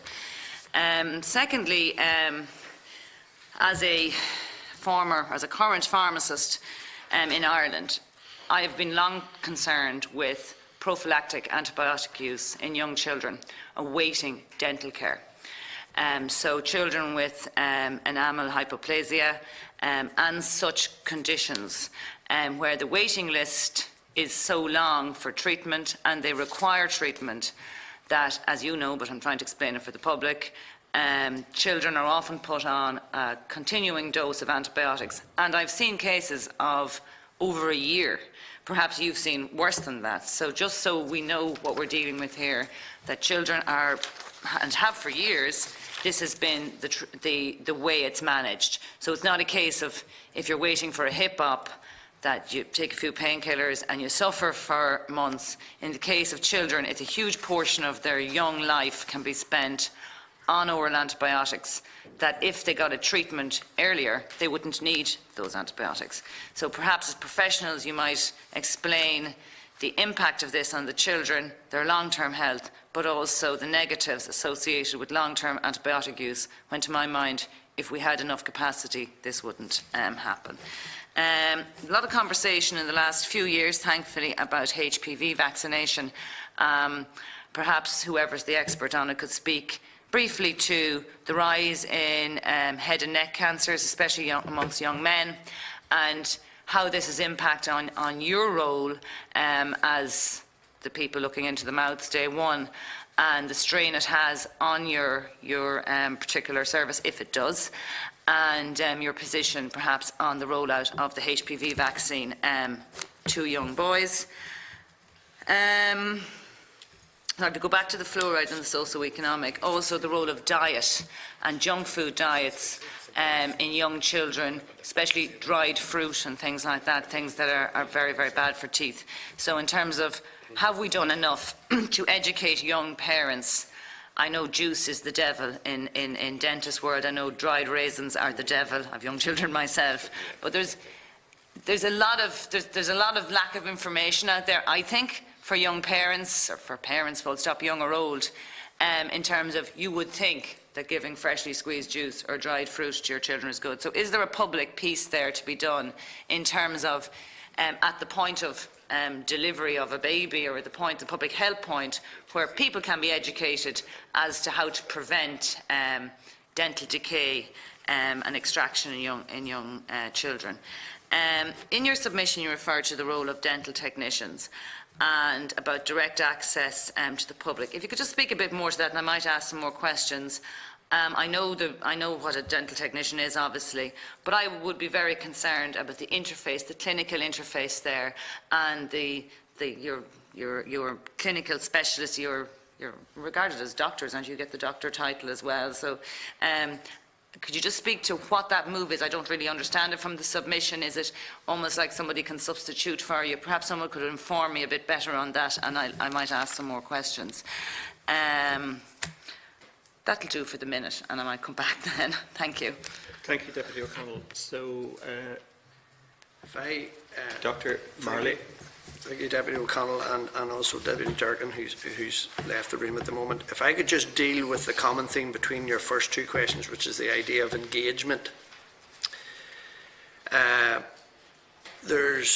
was touched upon earlier, the idea of meaningful engagement. And then there's the idea or concept of engagement fatigue. And I think by the very fact that we're here talking with yourselves, that should be an index to the fatigue and frustration that we feel as bodies. And that should speak volumes.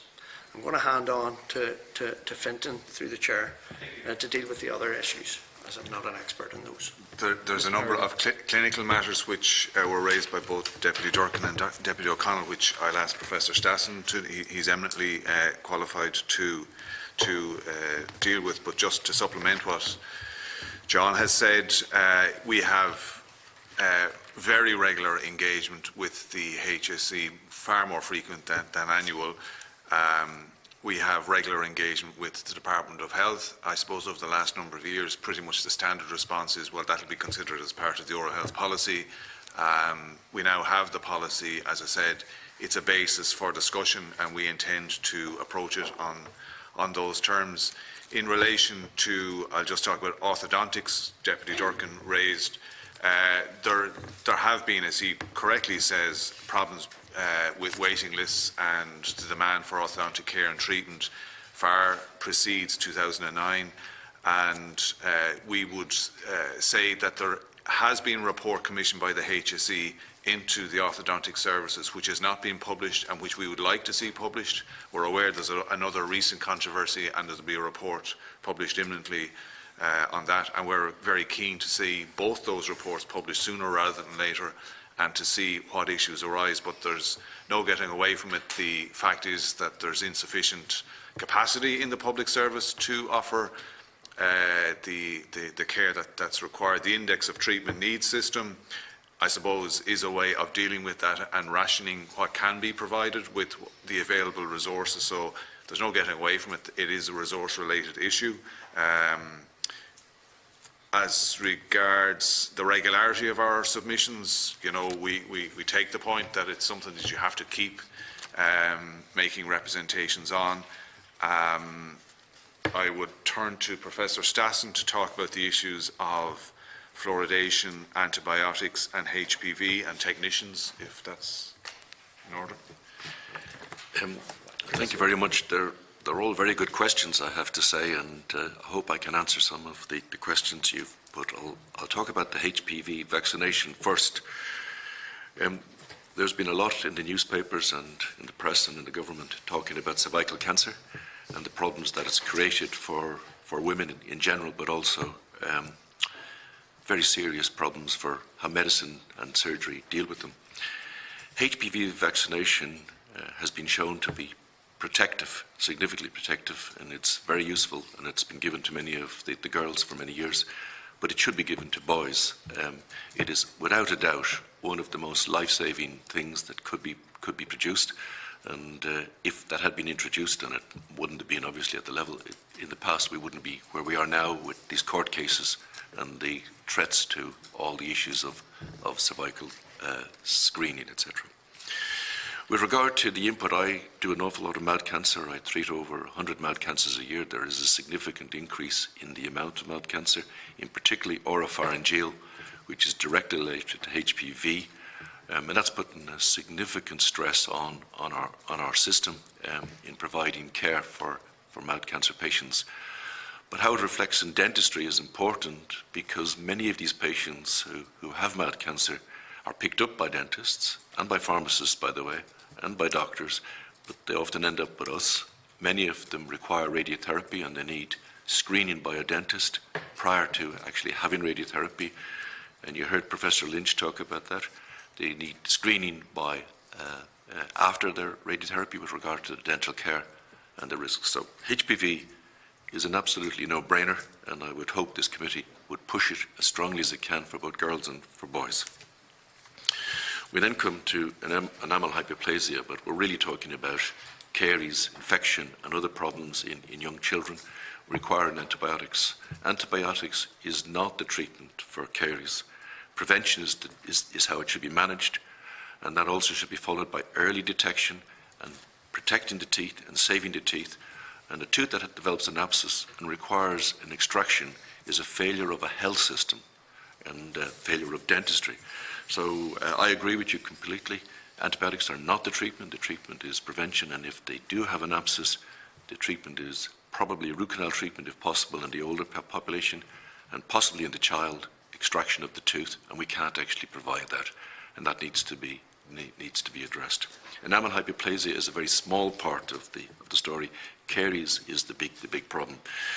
You mentioned fluoride and sugar, and what we do know is that if you want to actually have a good program in place to prevent tooth decay, you require fluoride, you require decreased sugar by whatever means in the diet, and you require toothbrushing.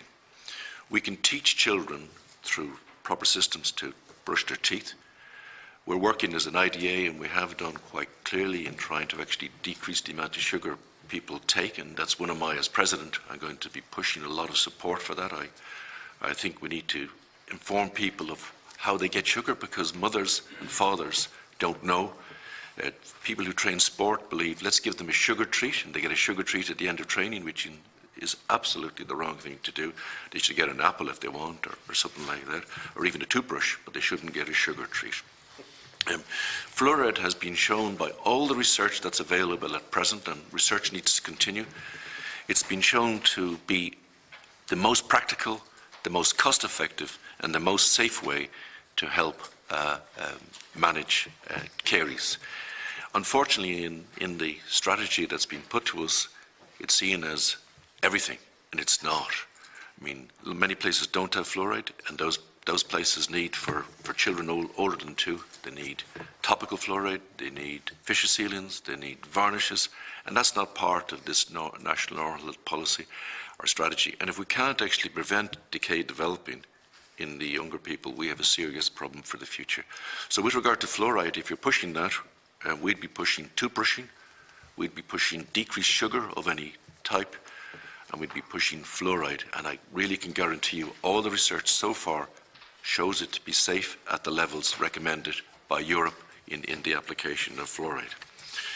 You mentioned dental technicians. The problem is educating the public. What is a dental technician? We have people working on the high street who are what we call denturists or dental technicians. They have no training in actually examining a mouth or the head and neck, which a dentist would do. They have no experience of what mouth cancer looks like, and I see over 100 of those a year.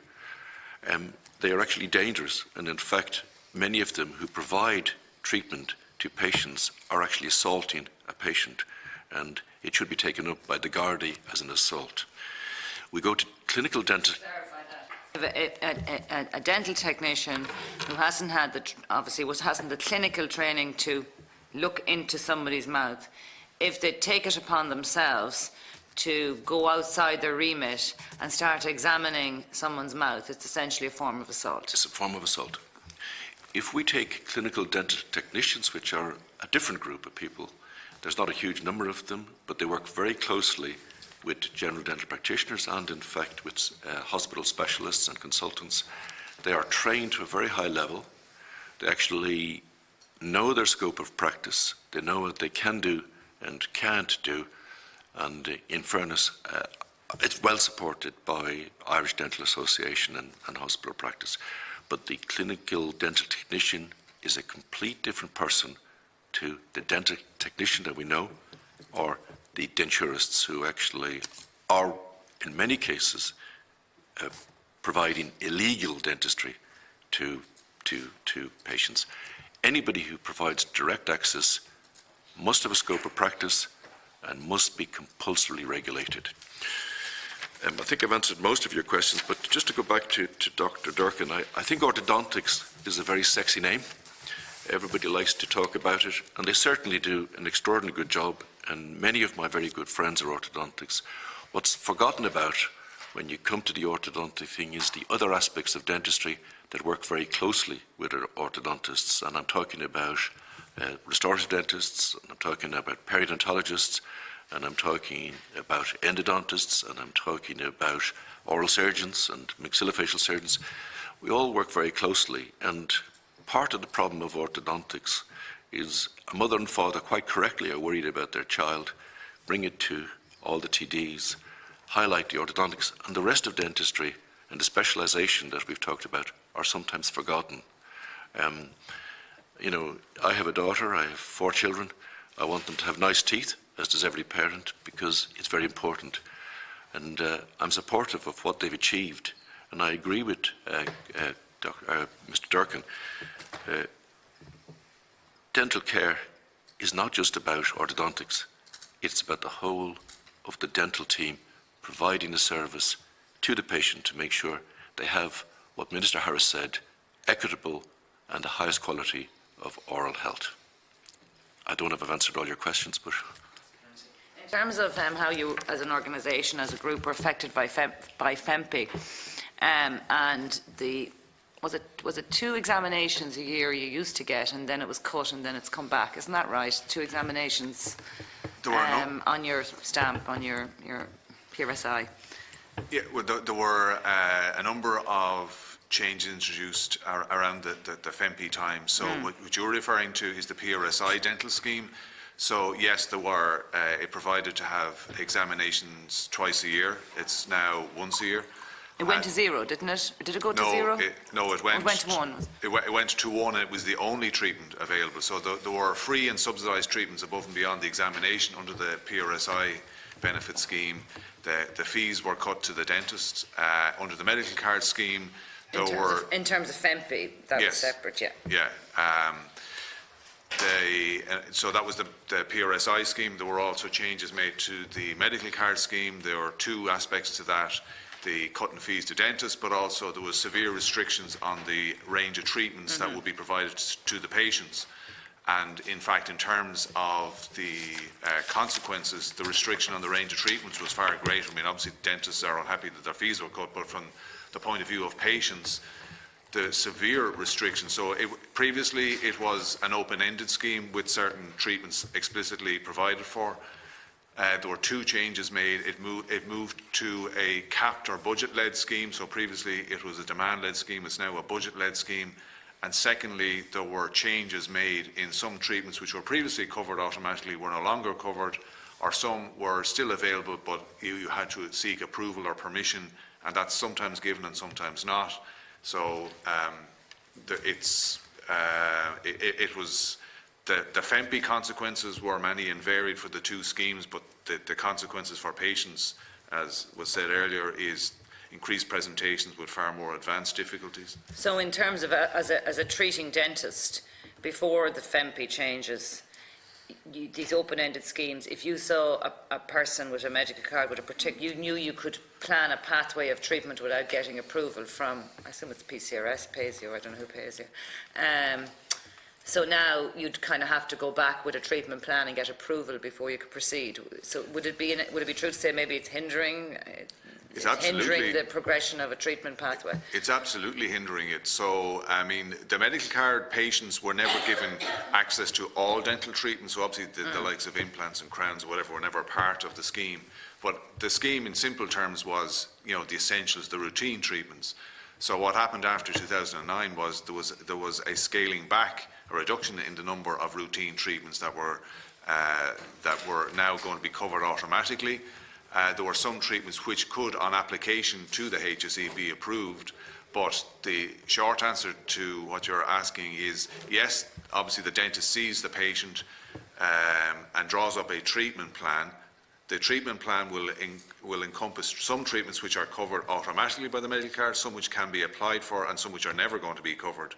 And the great difficulty is that the HSE hasn't recognised the fact that a treatment plan will include prescribed treatments which are not available automatically or not available at all, and has made no provision. So I accept the point Dr. or Deputy Durkan said that we can't go back to 2009, but I think we can go some way towards it, or else look at a completely new system, because the medical card system is completely unfit for purpose. But even in terms of the drugs that are allowed, you know, it's very limited. Oh, it's very limited in terms very of limited in terms of working as a pharmacist. You know, it's ridiculous. You know, it's not like you're going to prescribe something for rheumatoid arthritis. You know, as a dentist, it's going to obviously be something that's needed. So it is very restrictive. And in terms of getting approval then, so on this treatment pathway, which there's components of it that are paid, and there's ones that the professional decides the patient needs. In terms of getting approval from the PCR, how long does this take? You know, so if you want to give a child a certain, or an adult, a particular treatment who's a medical card holder, like, could you be waiting weeks for them to respond? Is it like everything else? It goes through. Who decides? Is it a dentist, or is it someone else? Yeah, there are dentists that work in the public service that are known as principal dental surgeons. Yeah. So there are 17 of them around the country. So the application goes to, so they are practicing dentists, and they will decide.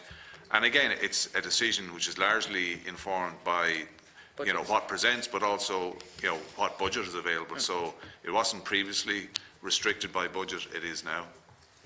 And do you know, has anyone the figures, or maybe the committee could get the figures, has there actually been a saving? Like, have we comparative figures? Well, we commissioned research around that time, which from a health economist, this is before the cuts took effect, and it showed that the cost would be 3 times higher by dint of keeping the existing benefits, that the savings are 3 times higher than actually abolishing them. Kind of the converse follows. So, you know, you would need a health economist to actually look at the number of cases, because there's been a surge. There's a 40% increase in acute hospital admissions. There's a published survey which shows that. And as you since the cuts. Oh yes, and that's directly linked to the cut in benefits available to prevent problems or to treat them at primary source. And an acute hospital admission in dentistry terms is someone turning up in absolutely astronomical pain, probably heading towards sepsis. Is that what you're dealing with? Absolutely, yeah. Sorry. Thanks. If I can just comment on that, they're not turning up just with an absolute pain. They're turning up with life-threatening infections, abscesses, requiring them to be admitted, often general anaesthetic, usually general anaesthetic, often drains, and often having to be in hospital for intravenous antibiotics, intravenous antibiotics and painkillers, and often in hospital for a period of time. Just with regard to mouth cancer, which you just mentioned, HPV, when I was working in the dental school, we would have to apply to the principal dental officer surgeon to actually reconstruct these patients with implants and oral rehabilitation, and Professor Lynch may comment on that as well. It would probably be over a year, 2 years, sometimes before we got a response, and frequently, if the principal dental surgeon could afford it with the budget available, we may be able to reconstruct these patients so that they can eat, so that they can drink, so that they can actually have a life, because many of these patients, we take all their teeth. When I excise their cancers, I often excise their jaw, and they've got no teeth, and they can't eat, they can't speak, and they can't drink. I don't know if Professor Lynch wants to comment on, but it's very hard to get funding for it, and that's at a higher level, I would admit, and it should be automatic. In my experience, I work in the dental school in Cork. I treat the same sort of patients that Professor Stassen treats. He's a surgeon, he removes the tumour. My role as a restorative dentist is to reconstruct and put back missing teeth. There is funding from the HSE available. We, our own institution, have a service level agreement, but there is a ring fencing to that, and there's a certain amount of money that goes with that every year. But these are primarily the sort of patients that we should be treating in our hospitals, and treatment for these patients should be free at the point of delivery for these patients, because they find themselves in a very unfortunate and distressed situation. So there's a gap there between the extraction and removal of the ridding of cancer. Then there's a gap for kind of getting yourself back again to this gentleman treats the cancer. Yes. And then there's a gap, really. So what you're saying should be more continuous, that it should seamlessly move into the reconstruction, get on with your life. In my own experience in our institution, we do have part of that relationship there already. What we need are more of the team around that. And it goes back to the point that my colleague Dr. Marley was making in relation to the development of consultants and specialists in the associate specialties that don't exist in Ireland. I think Professor Stassen is talking to his own arrangement here in Dublin, where there seems to be an issue with funding around this. Just as an addendum to that, it would be important to note that if the concerns expressed by our colleagues in the IDA come to fruition, and the default in terms of managing the patients is referral to tertiary centres, then there won't be an awful lot of time to deal with the head and neck cancer patients and those patients that should be treated in such tertiary and quaternary centres, because there will be a tsunami of referrals coming in, and without that successional management and training of specialists to deal with that, we're going to have a big problem down the line.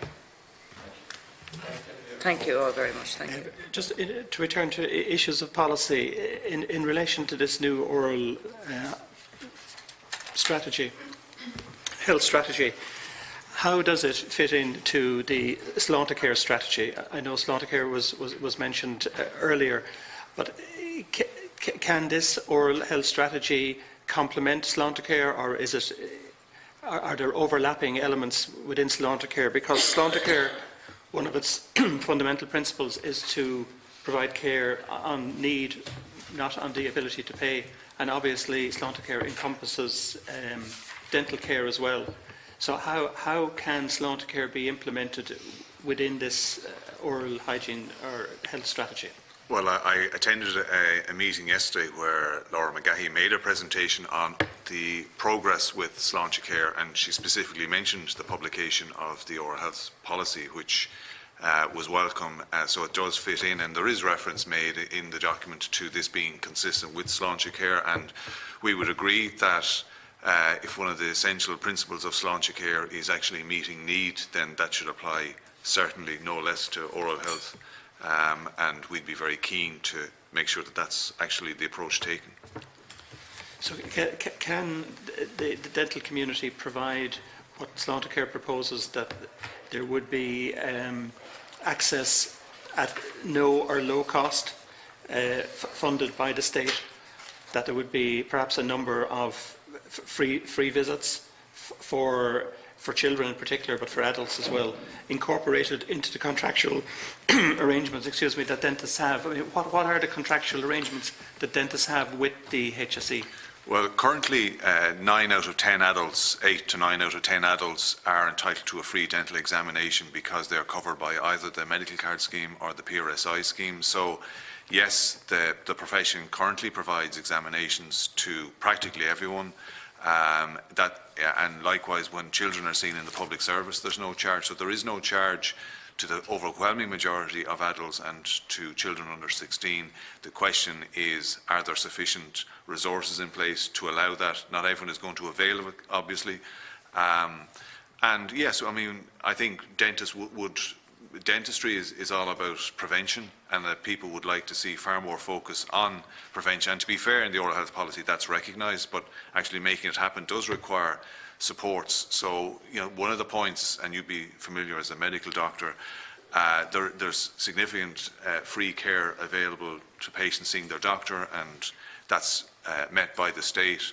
There's far less available to patients going to see their dentist. But that's the nature of the existing contract we have. That the problem is that the treatments and the limitations on treatments render that less than ideal, and clearly there are more people coming into the country the whole time. So there needs to be more spending to allow them to avail of those treatments. So as regards children are currently seen in the public service, and every child is seen. So that's a great facility. The difficulty is that if they're not seen as regularly, that's because there are not enough dentists in the public service. That's why it's quite astonishing to us that there's a proposal to take that away and instead a completely different model which relies on people showing up instead of actually them all being brought in to see the public service dentist in the public service clinic, which works very well. The problem with the service as it is currently structured is there aren't enough dentists, so children aren't seen as frequently. The other problem with dentistry is it's not like medicine.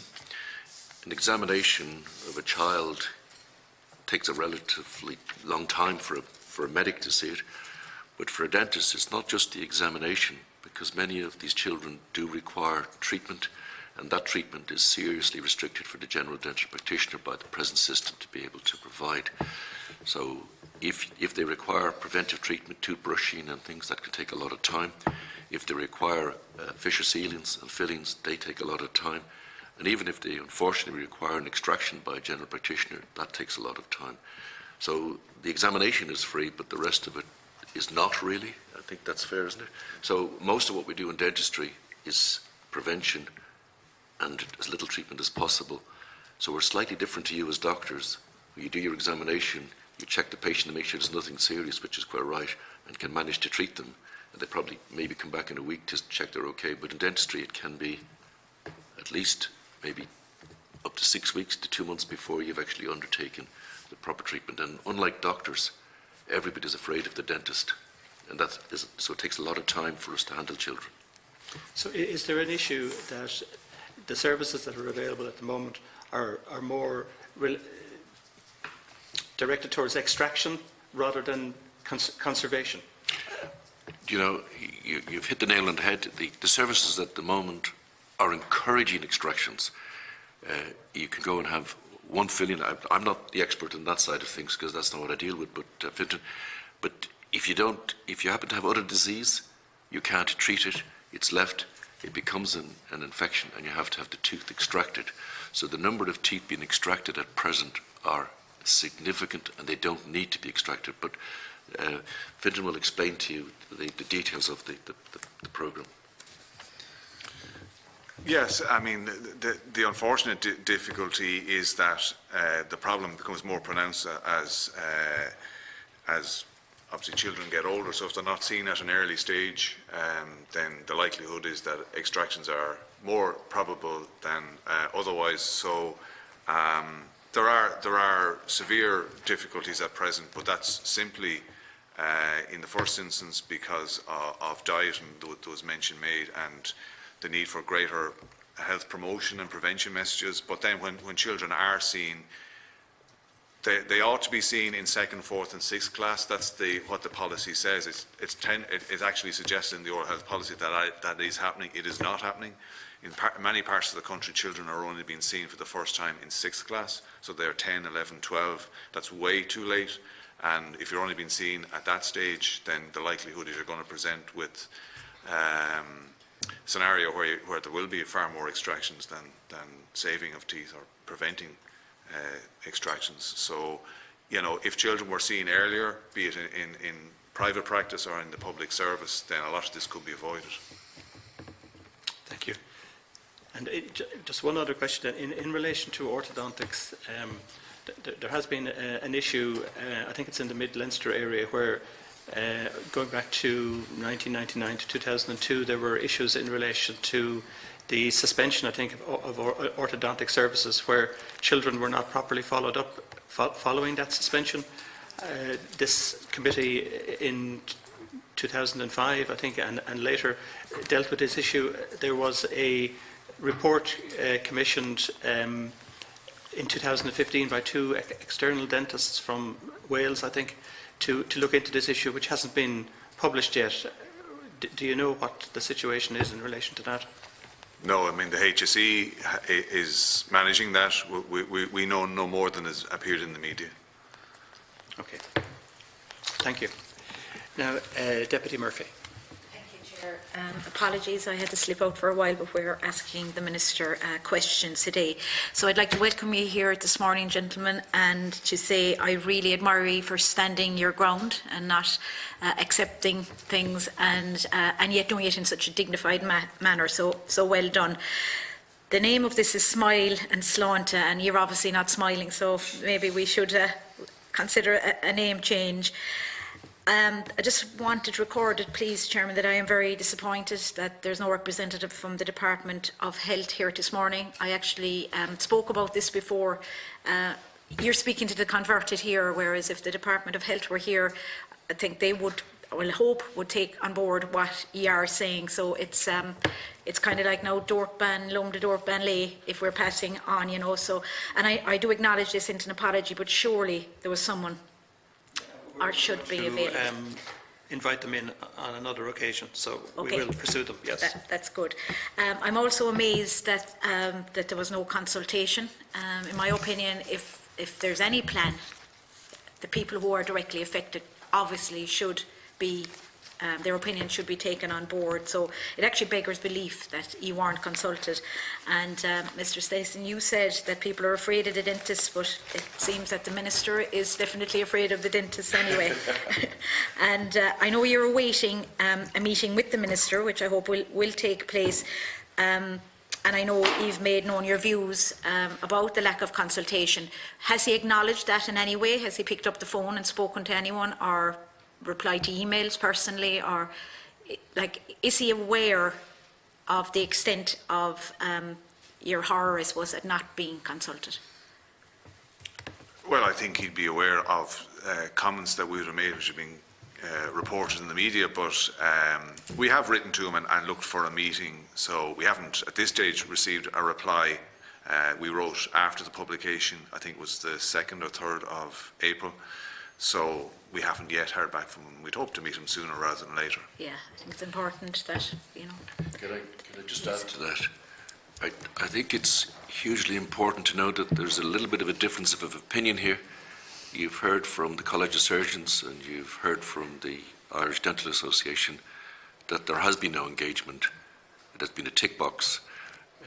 The Minister, who has been actually advised that there has been engagement and there has been consultation. And I think it is disappointing the Department of Health aren't here, because I would like to know what they consider engagement and discussion to have been. You'd like their definition of it. But in fairness to the Minister of Health, you know, the information he gets from his advisors is that there has been engagement. But I think you're hearing from very senior people in the Faculty of Dentistry and in the Irish Dental Association that no meaningful engagement, consultation occurred. Yes, and I think you all can't be wrong, you know, so. And Mr. Horan, there, just if you could expand, please. You were saying with regard to the oral health policy fails to explain the reported level of dental decay is seriously underreported, and an exclusion of up to as many 21% of children. How can you just expand on that? How could this happen? Or well, to be fair, I think that's acknowledged in the policy. So the study looked at children who were living continuously in fluoridated areas. It didn't take account of people in care settings, and it didn't take account of people who arrived into the country over a long period of time. So one of our members, a colleague, estimated that perhaps 20% of the population was excluded. So obviously 80% were included for the purpose of, but I suppose the view that the experts we will consult would suggest that what this means is that the level of decay is underreported, because particularly if you look at the profile of the people who are excluded, they would present with greater levels of decay. So I suppose really what we're saying is that there is a significant amount of caries of dental decay, but it's actually greater than the report would suggest. It's not that there was any survey obviously works on certain assumptions. I'm sure it's an appropriately designed and executed survey, but the assumptions did exclude large numbers of people, which all told would suggest that the level of decay actually around us is greater than suggested in the report. Okay, thank you. Thank you, Chair. And could I ask, in relation to the dental hospital, what is the position in relation to waiting lists in the dental hospital? I'm aware that the dental hospital obviously provides complex care, but I am aware of patients, particularly who might have intellectual disability. Getting access to the dental hospital for dental treatment can be difficult.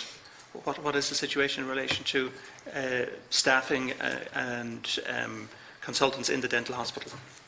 Well, I think the issue in the specific area you're referring to would fall under the umbrella of special care dentistry, which again is one of the dental specialties which is not recognised by the Dental Council in Ireland, and that in its own right poses certain difficulties. In my own institution, I can't speak for it directly as it's not my own area. We have a waiting list which is managed through the HSE, and we are delivering on care in relation to that. I think in the Dublin Dental Hospital there are at least 2 consultants in special care dentistry employed. I'm not sure what the situation is in relation to their waiting list. The dental school has 3 remits. One is to educate our new dentists. The second is to actually provide treatment service, and the third is research. In the provision of a service, the service has to reflect what the postgraduate training and the undergraduates would require. So a dental school is very limited in the amount of service it actually can provide in whatever area it be, whether it be special needs, whether it be extractions, whether it be perio. The waiting list in the dental school is closed, in the Dublin Dental School is closed for most services unless it can actually fit within the regards of educating the undergraduate or the postgraduate, research needs, and the service commitment from a dental hospital, dental school is very small. So it's not very surprising that waiting lists are very long. So for somebody with an intellectual disability or a substantial physical disability to get access to dental care, is it only through the dental hospital that they can get that access? They can. There are some dentists who actually do work with special care patients. It's a particularly time-consuming type of treatment, and it needs to be a particular person, which not everybody is. And so some people like dealing with that type of people. So you can get the provision of special care in general practice, but it would not be, most dental practitioners would not be able to provide that type of treatment. So it's mainly in schools that you can actually get it, and in hospital services. And the one thing I would support, the plan, in the National Oral Health Plan, is to look at these particularly deprived people and see how they might be given dental care. But who's going to provide it is our question. Okay, and the capacity within the dental hospitals is not there? The dental hospitals, I'm no longer in the dental hospital, so I'm talking a little bit out of turn. I do not believe, when I was there, that the ability to provide the type of care you're talking about is available in the Dublin Dental University Hospital. And Chris will talk about Cork. I think it's the same. There is some provision within the health board services, I think, as well, for the management of special care patients through the principal dental surgeons. Okay. That's in the public dental service, not in the hospitals, not the dental hospitals. Would that be delivered in general hospitals then? No.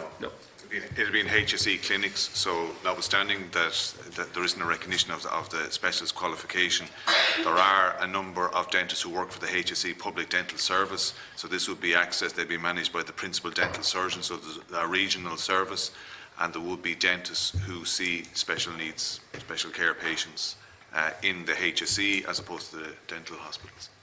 I think it's also important to note that when a public dental service dentist is providing that treatment, it takes an inordinate amount of time, and I don't believe the National Oral Health Strategy has looked at that. For it to provide treatment for a special needs, somebody that you've mentioned, you can be talking about 2 or 3 sessions before they'll even sit in a dental chair, and then you have the treatment, and it can take an inordinate amount of of time. So when you look at a costing, which is important resources that are need to be put into it, it's not only people, but it takes a huge amount of time and effort and cost to actually quite correctly provide treatment for the special needs patients. And that hasn't really been accounted for.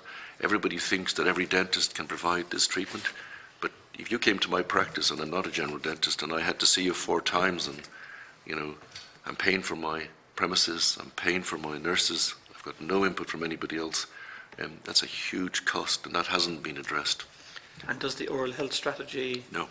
address that? No. And is that a substantial gap? I leave it to, I'm not a general dental practitioner. I don't provide, I'm going to ask Fintan to talk that, because he probably knows more about that than I do. Well, I think it's self-evident. It is a serious deficiency and a gap, and there's a demand for that level of care which can't be discharged. So, yes. Okay, thank you very much. Deputy O'Connell, did you have any additional questions? No, thank you. Thank you. So, on behalf of the committee, I'd like to thank you very much for coming in this morning, Professor Stanson. Thank you.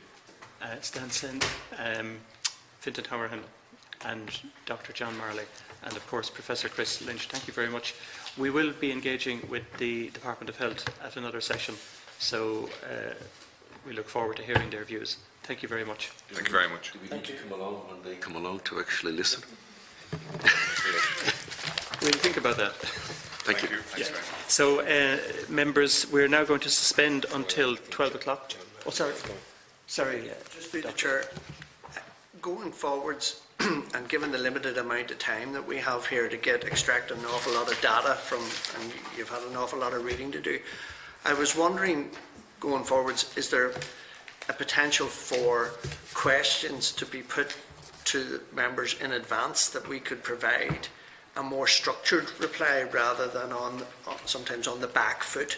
That presumably would help you get more information. It would help us and arrest our cardiac stress, and maybe everyone would get more out of it. But it's just food for thought.